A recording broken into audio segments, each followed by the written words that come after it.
রাজনৈতিক কচকচানি নয়, জনতার মন জয়ে সরকারের উন্নয়নমূলক কাজকর্মকে প্রচারের অভিমুখ করতে চাইছেন মমতা বন্দ্যোপাধ্যায়। দুদিনের জঙ্গলমহল সফরে সেটাই বোঝালেন মুখ্যমন্ত্রী।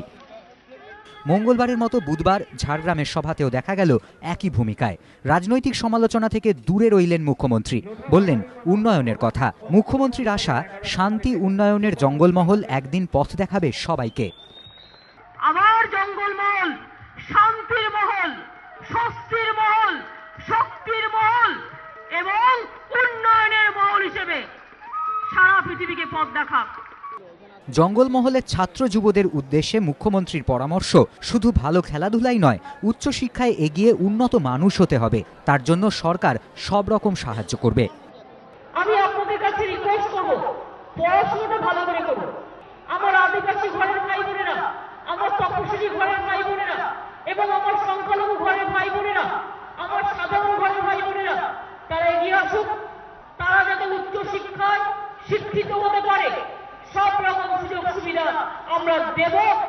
ক্ষমতায় আসার পর জঙ্গলমহলে খেলাধুলোর উন্নয়নে বিশেষ নজর দেন মুখ্যমন্ত্রী। ফুটবল, তীরন্দাজি সহ বিভিন্ন ক্ষেত্রে জঙ্গলমহল কাপ চালু করেন তিনি। সারা বছর ধরে জঙ্গলমহলের 3 জেলা ও বীরভূমের প্রায় 30,000 ছেলেমেয়ে এইসব প্রতিযোগিতায় অংশগ্রহণ করে।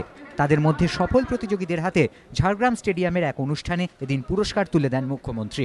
রং বেরঙের ফুটবল আকাশের দিকে ছুড়ে মুখ্যমন্ত্রীকে অভিবাদন জানান প্রতিযোগীরা।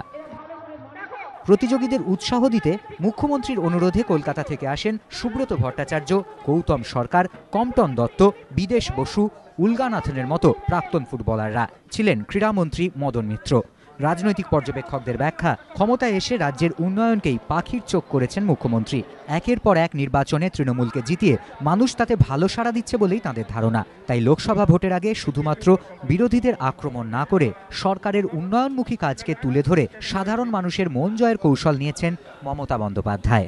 আশাবুল হোসেন ও অমিতাভ রথ, এবিপি আনন্দ, পশ্চিম মেদিনীপুর।